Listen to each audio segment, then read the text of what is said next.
Começando mais um episódio do nosso Inspira Quem Pode. E eu tenho recebido aqui muitos amigos, muitas pessoas que fazem parte da minha vida e que são inspiradoras para uma série de outras pessoas, principalmente pela dedicação das suas vidas às vidas dos outros. E o meu convidado, meu entrevistado, é alguém que eu conheço há 2 décadas. A gente se encontrou, a gente se conheceu justamente em serviço, num grupo de jovens que, entre muitas coisas, ajudava quem mais precisava.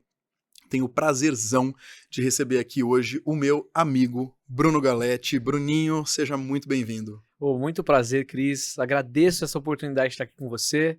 Meu irmão de 20 anos de história, de caminhada. Tenho certeza que vai ser um grande bate-papo. Cara, eu tô muito feliz porque, bom, o Bruno, que eu chamo de Bruninho, que todo mundo chama de Bruninho, eu vou chamar de Bruninho aqui também, ele é um grande executivo do mercado, hoje ele trabalha na TOTUS, ele é engenheiro, já passou por diversas empresas, tem um viés de muita inovação, e em paralelo a tudo isso, ele equilibra o fato de se dedicar a grandes projetos que têm como objetivo fazerem o bem. Então a gente vai falar um pouco sobre como que dentro e fora do país o Bruninho atua liderando, coordenando, dirigindo esses projetos. Mas eu não tenho como começar de uma forma diferente que não seja te perguntando como é que tudo isso começou, né? A gente se conheceu 2 crianças, 2 adolescentes ainda, jovens demais, na igreja, fazendo sim alguns trabalhos sociais, mas você mergulhou nisso de uma forma muito intensa, né? Como que isso te chamou? Qual foi esse chamado que te levou a tanto serviço e tanta dedicação? Primeiramente, dizer que o início da minha trajetória é colocada para o outro. Eu sempre gostei muito do serviço ali ligado à espiritualidade, que me daria uma projeção de ajudar pessoas. Então, no SEGME a gente tinha o grupo de hospitais, orfanatos, asilos, creches. Então a gente saía para fora, né? Ia para fora do contexto religioso nessa ajuda humanitária. Então, isso, para mim, desde daquele início ali de 12, 13 anos, foi algo que a gente foi crescendo, depois levamos para uma coordenação. Então, o que eu vejo hoje, o trabalho que a gente faz, se molda muito por conta desses iniciais, onde eu sempre tive essa abertura de uma escuta ativa para as pessoas e, obviamente, nesse trabalho bem humano, né, de entrega no contexto que a gente está trabalhando no SEGME. E eu acho que é interessante a gente trazer, né? As pessoas sempre olham quem está fazendo de alguma forma o bem pelo outro e pensa, fulano tem a vida perfeita, né? Fulano tem a família perfeita. Dentro de casa, a vida, a história, a infância do Bruninho foi uma família perfeita, sem defeitos? Ou, assim como a maioria dos seres humanos, houve momentos desafiadores? Muito desafiadores, né? Minha mãe é professora, minha mãe te deu aula, né, por um bom Maravilhosa. tempo. Beijo, dona Rosana, linda. E Ela me odiava na época da escola, lógico, porque eu não porque era exatamente você o era melhor terrível, aluno. né? Terrível. Mas minha mãe sempre... A gente nunca teve muito, né? A gente teve o básico pra gente poder, obviamente, ter uma escola particular. Então, meus pais sempre priorizaram para que a gente pudesse ter um estudo de qualidade. E óbvio, o relacionamento de qualquer família normal, né? As dificuldades e os desafios que a gente tinha a passar. Então, eu acho que o contexto do trabalho social que a gente fazia dentro da espiritualidade me fez crescer a liderança que hoje eu posso, que eu tô atuando nos meios que eu vivo, né? E é interessante, né? Muitas pessoas que na juventude, assim como é o seu caso, como foi o meu caso, muitas pessoas que na juventude fizeram parte de algum grupo, e aí, independentemente de igreja ou não, mas é algum grupo que exercitou, que despertou neles esse ímpeto de liderar ou de conduzir, né, mudanças, transformações nas vidas dos outros, colocam em prática na vida adulta, né? Você observa isso em outras pessoas com as quais você convive? Não, com certeza, com certeza. Eu vejo que os nossos pares, as pessoas que a gente estava trabalhando naquela época, conseguiram ter uma ascensão profissional, ter uma ascensão numa ajuda humanitária. Todo mundo que a gente viu ali com a nossa idade, 14, 15 anos, que pegou uma responsabilidade, conseguiram crescer em suas carreiras, né? Então, vejo que muitas pessoas que eu tinha com amizade naquela época não tiveram esse mesmo êxito, mas por quê? Não lideraram desde cedo, Sim. né? Não estiveram com outras pessoas para esse papel de liderança. E você sempre fala, né, daquela época, a gente tá falando daquela época, eu trouxe, você trouxe, Essa né? revista. Aqui, ó, isso daqui é o Bruninho, o jovem Bruninho. Isso aqui é de 2008, né? O 2008. Bruninho foi capa dessa revista que comemorava Revista ali Segme. o aniversário desse grupo que era o SEGME. Eu era o editor-chefe, né? Estudante de jornalismo, foi o meu primeiro projeto como editor, eu e a Thaís. Então, muito legal, porque a gente observa uma história que, de fato, tem muita história, são muitos anos. Ele se dedicava. A gente passava de domingo a domingo servindo, fazendo, trabalhando. Fazer essa revista aí não foi fácil, né? Não, e ainda bem que você guardou, porque assim, as minhas todas eu entreguei pra alguém, continue guardando ela, daqui 20 anos ela vai valer alguma coisa. Bom, Bruninho, você desenvolveu uma carreira muito sólida na engenharia, com tecnologia, com inovação. Você é um cara com olhar para as startups, você é um cara que vai para fora do Brasil para fechar negócios. E você equilibra isso tudo com muito serviço, né? Com muita dedicação a projetos.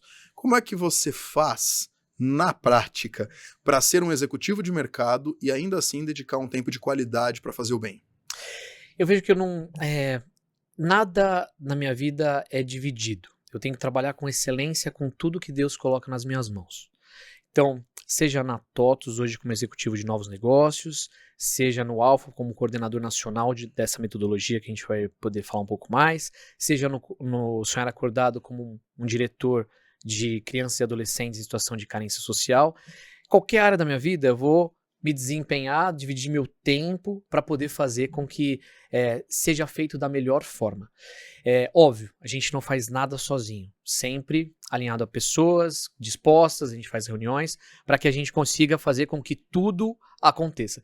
Eu vejo muito que as pessoas elas não se abrem a esse contexto de uma ajuda humanitária porque acha que vai desprender muito tempo, né?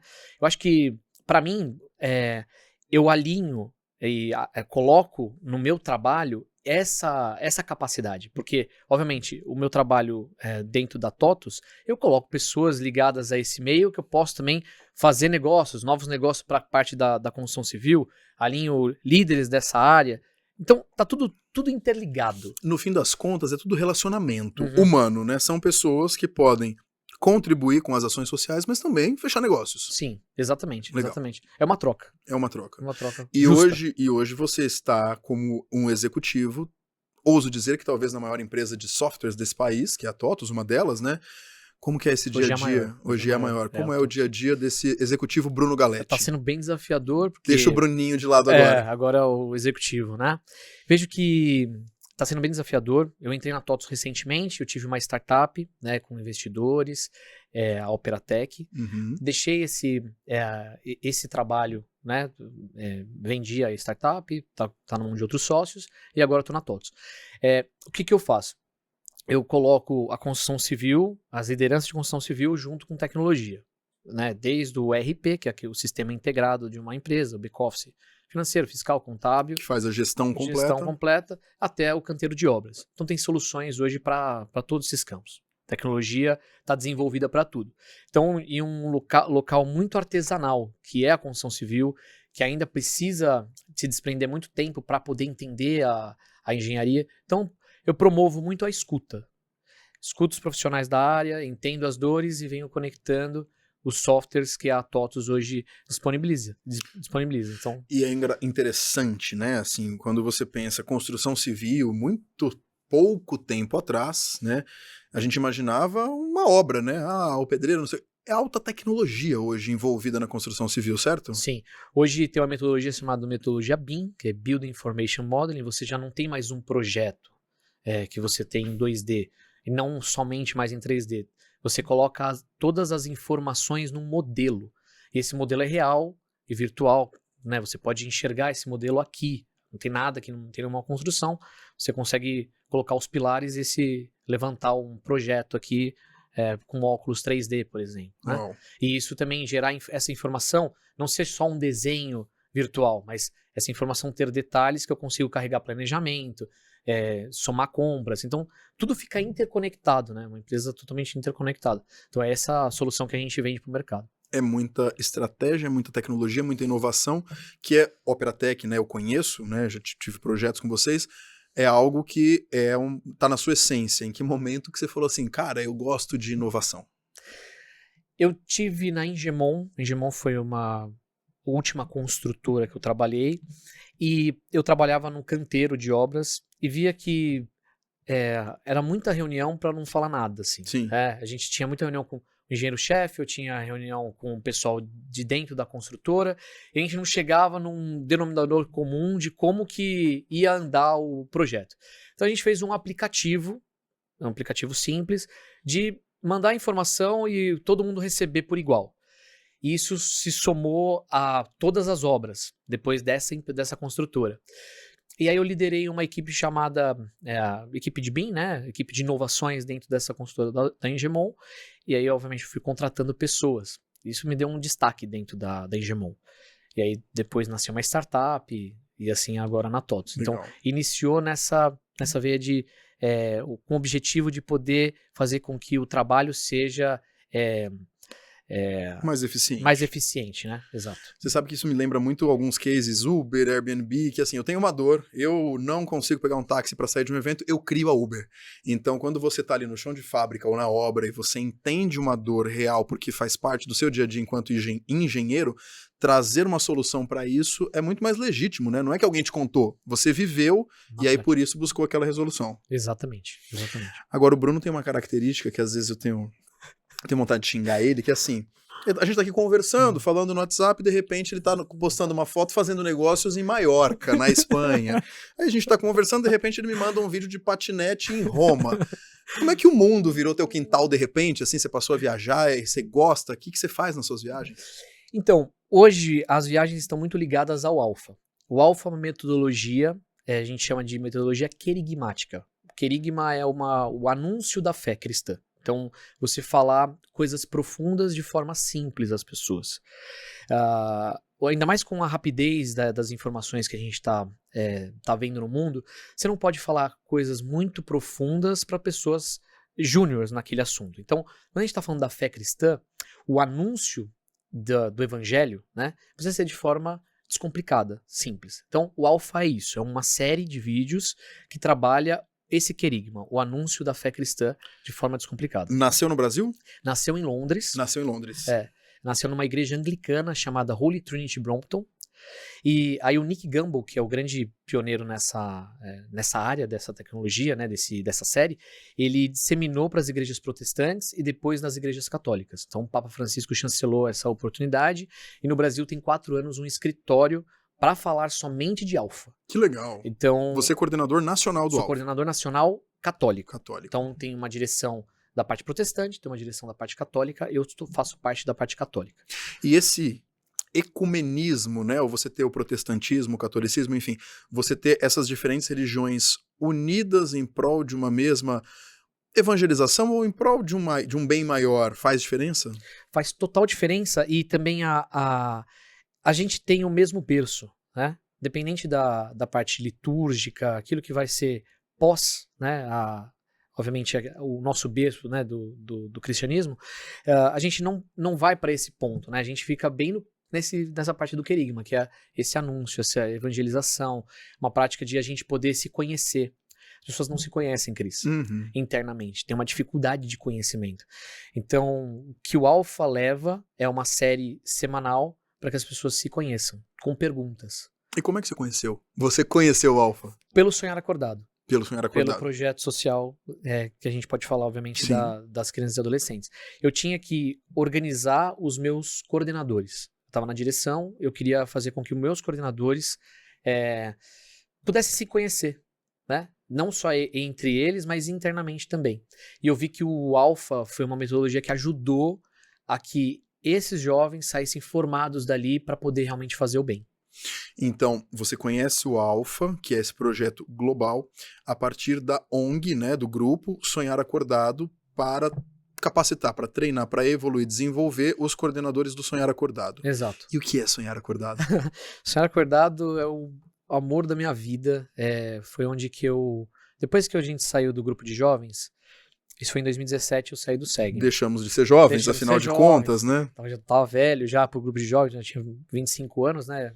O ápice do grupo de jovens é 18, 19 anos, no máximo, assim. A gente tava com 25, 26 anos, já não dava mais. Você com 25, né? Eu já Eu já tava um pouquinho mais velho. não vou nem falar sobre esse assunto. E em 2018 eu não tive nenhum trabalho social. E aí no final do ano o Hugo Teixeira, 2018, ele falou: Bru, a gente tá com uma ideia de trabalhar o Sonhar Acordado na Zona Leste de São Paulo. O que você acha? Aí eu queria entender o que era o Sonhar Acordado, vi o modelo de trabalho, eu falei, nossa, isso aqui tem muito para agregar. E o Sonhar é um trabalho de formação de virtudes e valores. A gente fala de 3 virtudes fundamentais, teologais, que é fé, esperança e caridade. E a gente trabalha com crianças de situação de total carência, né? Então, trabalho com crianças de ocupação, a maioria delas. Então, tem uma dificuldade de entrar na sociedade. Elas não têm uma abertura social. Elas não conseguem ser vinculadas, igual eu, numa grande empresa. Tem uma dificuldade mesmo de crescimento.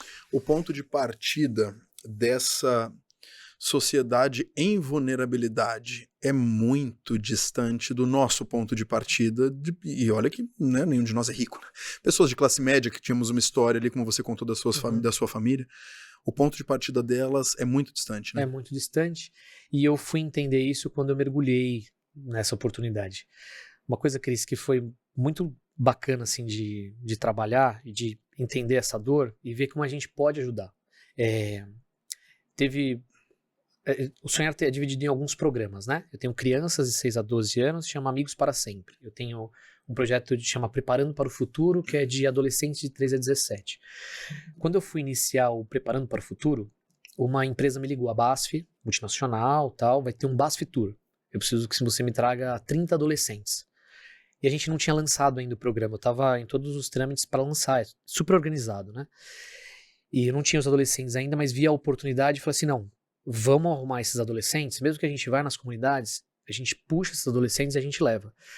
E aí a dor era a seguinte, mesmo que eu tinha uma grande visualização do que era uma BASF e a oportunidade estava aberta, esses adolescentes não tinham. Porque quando eu cheguei na comunidade, o que eles me falavam era, Bruno, eu tenho que receber meus R$30 hoje vendendo bala no farol e eu preciso chegar com esse dinheiro em casa. Eu não vou ter tempo de ir na BASF. Eu não vou ter tempo de sair daqui. Eu preciso trabalhar, né? Aí eu falei o seguinte, ótimo, então o tio vai dar os R$30 para você e a gente vai te levar e você vai almoçar comigo. E foi assim que nasceu um dos programas, que é o Preparando para o Futuro. Nasceu na BASF, a gente levou eles. Hoje a BASF apadrinha o Sonhar, então tudo que eu preciso, eles ajudam financeiramente, com todo o suporte. E eu estou trabalhando com esses adolescentes para inserção no mercado de trabalho. Então, os parceiros estão movidos a essa causa, né? Porque a gente está falando muito da pauta ISG hoje, né? E o social é muito forte. A gente pegar esses meninos de periferia e somá-los dentro de grandes empresas, entendeu?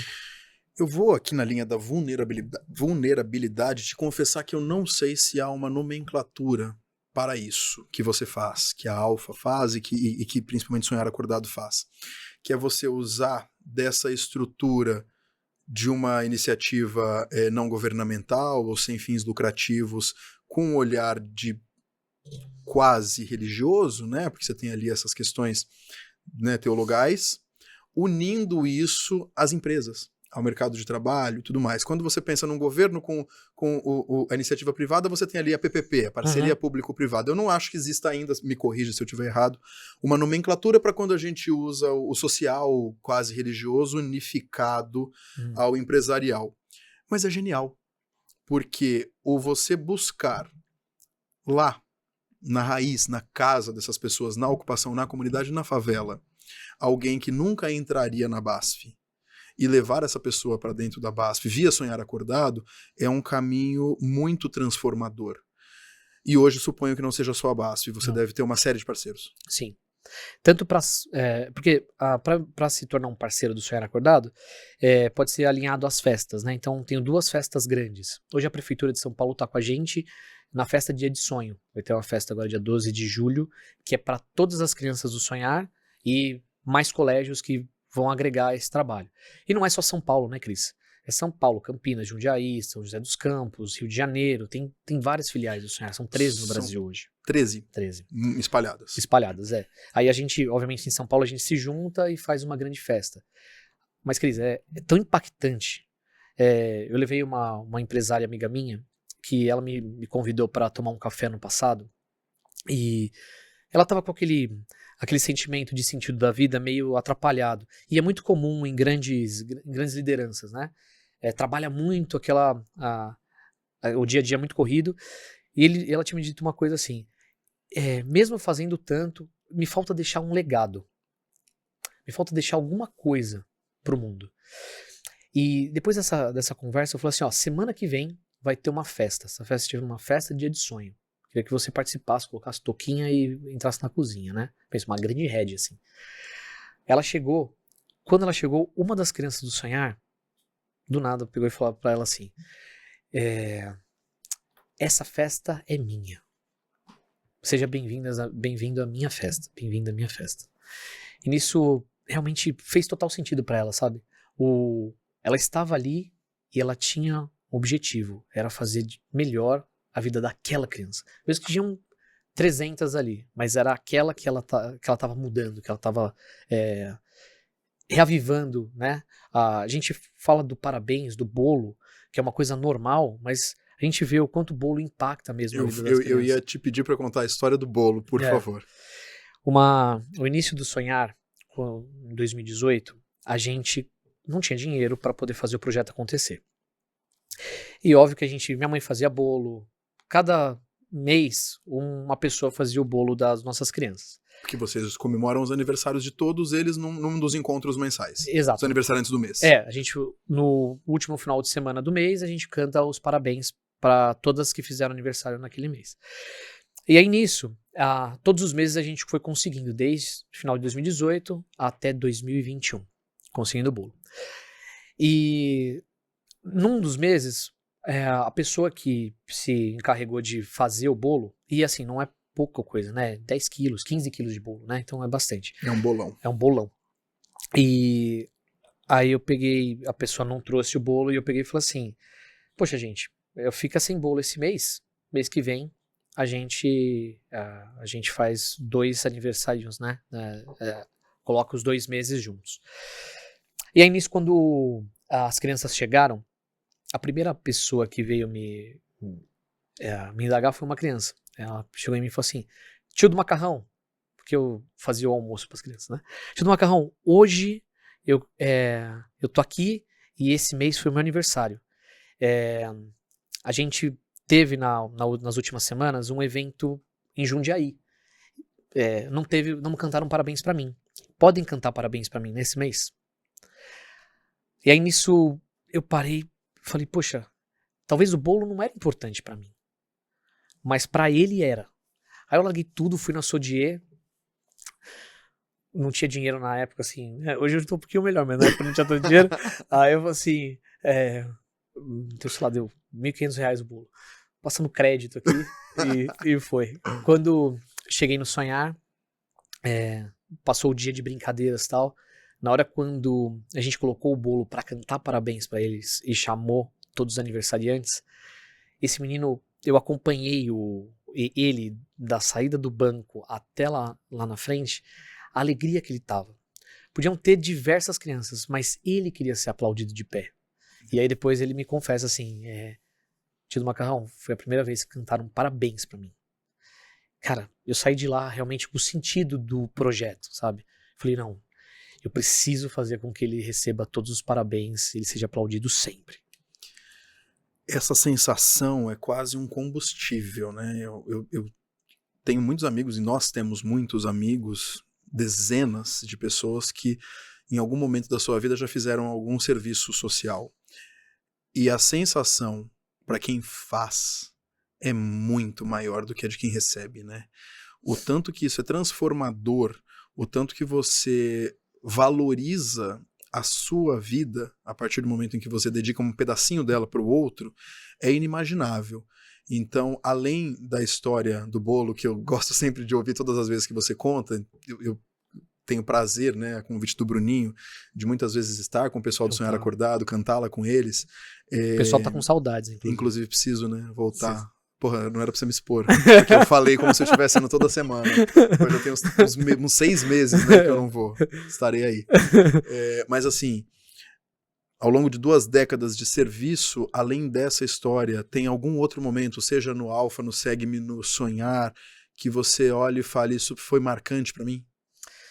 Nossa, tem muita história que realmente me toca, assim, né? Uma recente, hoje a Ortobon vai doar todos os colchões para as nossas crianças acamadas, porque eu tenho 20 que tem um certo tipo de doença, né? Então, tem poliomielite, meningite, tem alguns problemas crônicos, né? Degenerativos, em situação paliativa, tenho 20 nessa situação. E a Ortobon, com a parceria com a Construid, vai fornecer todos esses colchões para essas crianças. E a gente fez uma reunião na última semana. Realmente assim, né? Às vezes a gente fica cansado, né? A gente faz tantas coisas acontecerem.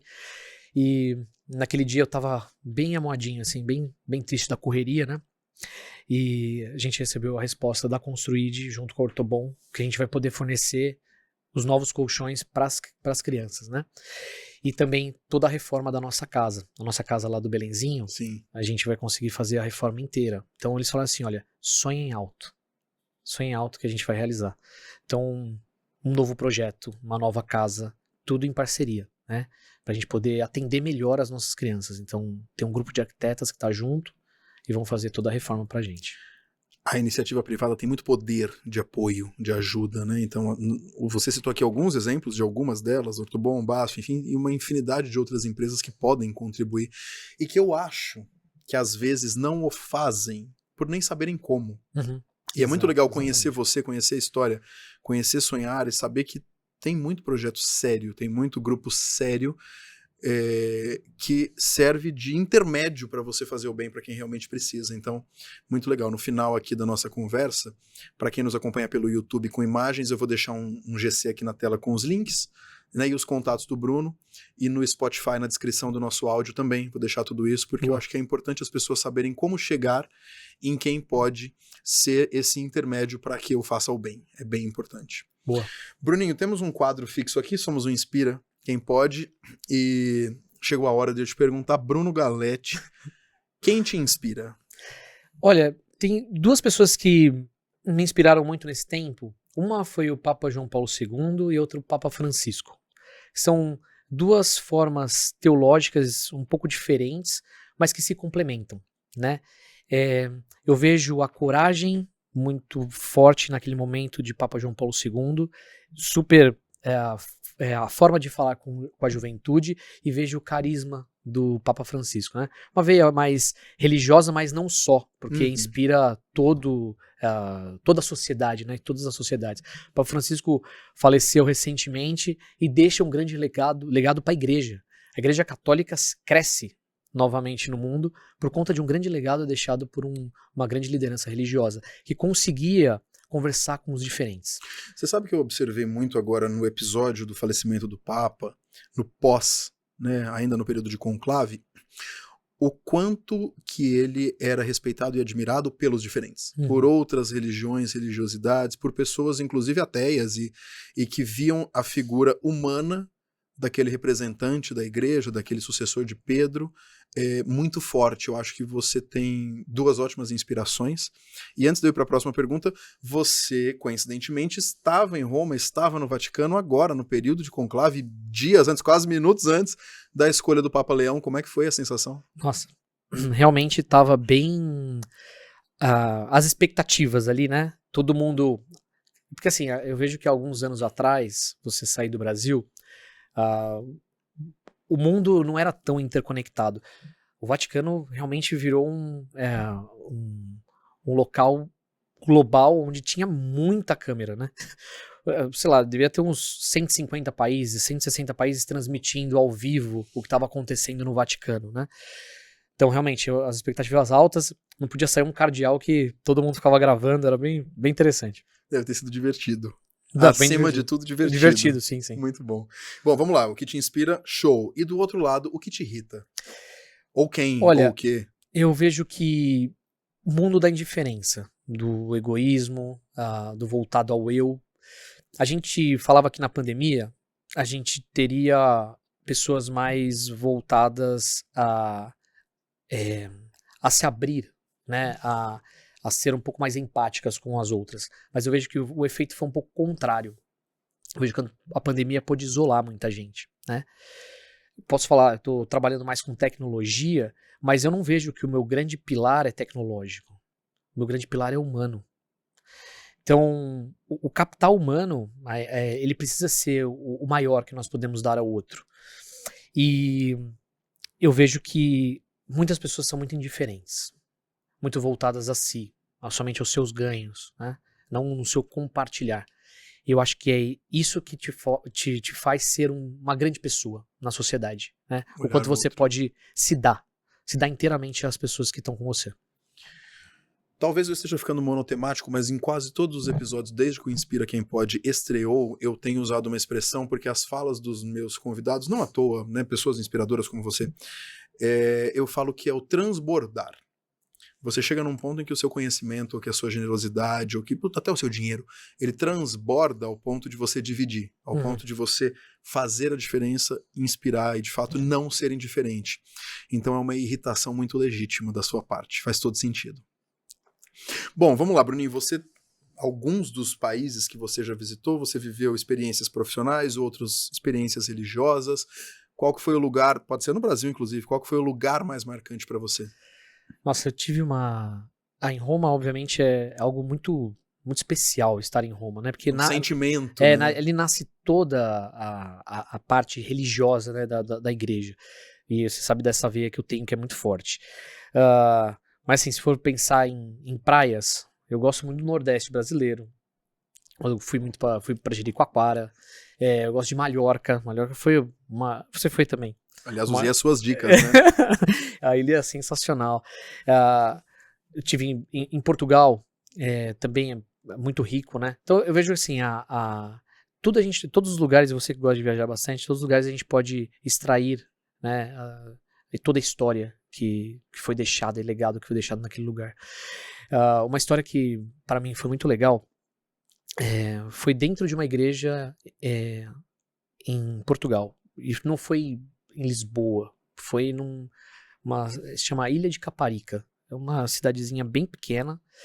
E foi onde, depois de tanta correria que eu tava tendo no dia a dia, foi onde porque a gente vai viajar, a gente fica na doideira, né, de como que vai ser o dia seguinte e tudo mais. E eu tava viajando com a minha mãe, era a Jornada Mundial da Juventude, e aí a gente parou nessa capela, ficou um tempinho quietinho e eu fiquei analisando toda a beleza daquele lugar, e aquilo me conectou internamente. E aí eu consegui curtir totalmente a viagem. Então, fui numa igrejinha dentro de uma pequena ilha perto de Lisboa, que foi um lugar muito especial que eu tive.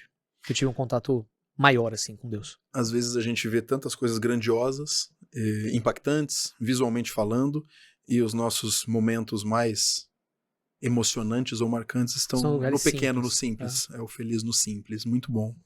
Você comentou sobre a sua veia religiosa, muito da nossa conversa está em torno disso, porque de fato é o Bruninho, né? Não tem como separar suas personalidades. E você também é parte de um outro movimento, que é o Regnum Christi, né? Qual que é a atuação com esta veia? Ótimo. O Sonhar Acordado, ele é uma ONG apostólica. É um apostolado. E o movimento maior é o reino. Então, o Reino Christi, ele tem vários braços. Então, o Sonhar é uma veia social, aí você tem os legionários de Cristo, que são os padres, você tem as consagradas, que são as irmãs, então você tem o Cristo da Rua, que é um outro apostolado. Então, o reino, eu faço parte dele por conta de ser diretor do Sonhar Acordado. Então, eu tenho essa ligação. E também as viagens que faço também estão envolvidas, né? Os padres que entram para a igreja são formados em Roma, né? Então, quando eu estava em Roma, eu fiquei na casa dos padres legionários. Legal. Então, tá tudo conectado aí, né? O Reino Christi é o braço maior movimento e é onde a gente tem o sonhar acordado. Muito bom, muito bom. Bom, dedicação e serviço não são necessariamente missões fáceis. Há muitos desafios. Muitos. Quais que são os principais? Quais que são aqueles que você olha no dia a dia e fala, haja resiliência? Olha, a gente, agora só para separar, né? Quando a gente fala da questão empresarial, as pessoas elas têm têm que trabalhar ali, né? Elas estão tendo algum tipo de recebimento para que ela trabalhe. Quando a gente fala para o voluntariado em si, você tem que fazer um convencimento um pouquinho maior, né? Tem que descer alguns degraus. Então, o grande desafio está em fazer com que as pessoas entendam o seu papel, seja numa coordenação, seja num voluntariado, para realmente fazer aquilo que ela está disposta a fazer. Porque você prende uma pessoa, né, por um tempo, mas se ela não estiver convicta que aquele trabalho, aquele serviço é o melhor, você não prende por todo o tempo. O desafio do comprometimento. Comprometimento. Especialmente quando a gente pensa em trabalhos voluntários, né, sociais, que não necessariamente vão ter alguma recompensa financeira. Uhum. E eu vejo também até na questão do trabalho corporativo, também é assim. Quando as pessoas. Por isso que eu não desassocio, eu acho que é tudo junto. Pessoas, quando estão comprometidas com uma causa, né? Então, seja no meio empresarial mesmo, tendo recebimentos para isso, que é legítimo. Sim. Quando a pessoa está comprometida ali, tem um grande objetivo, né? Não deixa para o outro, né? Faz. Obviamente ela vai acabar recebendo disso, né? E eu vejo que grandes lideranças tem que, cada vez mais, não ser chefe, né? Ser aquela liderança que vai conseguir entender a dor, resolver a dor daquela pessoa e poder comprometê-lo com o time, né? Para poder ter o objetivo final. E motivá-lo inspirando, né? Com inspiração, com um olhar humano e não exigindo que a pessoa faça algo, mas mostrando para ela os caminhos e os porquês daquilo, né? Exatamente. Bruninho, muito, muito, muito bom te receber. Que agradeço. Papo ótimo. Sempre bom te encontrar, te rever. A gente, na vida adulta, se vê menos do que gostaria por causa das agendas, né? Estamos cada um sempre em algum lugar fazendo alguma coisa. Mas muito bom te encontrar. E eu queria encerrar com uma pergunta que eu acho que tem muito a ver com a sua atuação, com a forma como você conduz todos aqueles projetos que você está envolvido, que é o que leva, ou o que você sugere que leve uma pessoa a fazer pelo outro de coração aberto, com verdade, com propósito? É uma pergunta bem complexa. Eu vejo que... Se fosse fácil, eu não te chamava, né? Você fazer pelo outro precisa primeiramente ser desprendido. Você precisa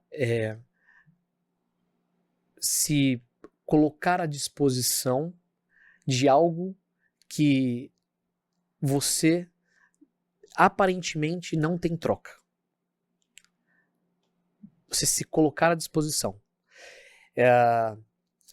Quando você trabalha para esse meio mais social, você fica muito frustrado quando você quer receber alguma coisa, né? A gente fala sobre o amor em sua definição maior, que é o amor ágape, é a oportunidade de você dar ao outro sem você exigir nada dele. Então, você se entregar inteiramente sem exigir nenhum tipo de troca. Então eu vejo que se você se disponibiliza a se doar, obviamente você vai ter. Mas essa recompensa é tão grande, que como você não estava esperando, superou suas expectativas. Muito bom. Excelente. Muito obrigado pela sua presença, que delícia conversar com você, que bom te ouvir, que bom ouvir de tantos projetos que você, um menino que eu conheci tão jovem e bagunceiro. Nem tanto, vai. Sim, se tornou esse homem, né, inspirador, que por onde passa ajuda a transformar a vida das pessoas em algo um pouco melhor. Parabéns, meu amigo. Tamo junto, meu amigo. Obrigado. Obrigado pela oportunidade. Estar com você é sempre uma alegria. Aproveitar e mandar mais um beijo, então, para Rosana, mãe do Bruninho, minha querida, minha ex-professora de geografia. Me odiava. Mentira, não me odiava tanto, não. Obrigado você também que nos acompanhou aqui em mais um episódio do Inspira Quem Pode. Estou muito feliz, eu fico muito feliz sempre que eu recebo grandes amigos para batermos papo e falarmos sobre histórias inspiradoras. E eu recebi hoje aqui o meu grande amigo e inspirador, Bruno Galletti. Bruninho, muito obrigado. Você vai ter que voltar porque a gente tem muito mais assunto para falar. Então, obrigado pela sua presença. Beijo, meu irmão. Tamo junto. Valeu. Então, todo domingo, 19 horas, tem Inspira Quem Pode aqui no YouTube, aqui no Spotify, mas não canso de dizer, você pode ouvir, você pode assistir qualquer dia, em qualquer lugar, quantas vezes você quiser. Semana que vem tem mais histórias inspiradoras de pessoas que você já conhece, mas de um jeito que talvez você ainda nunca tenha visto. Eu te espero aqui, muito obrigado e um grande abraço.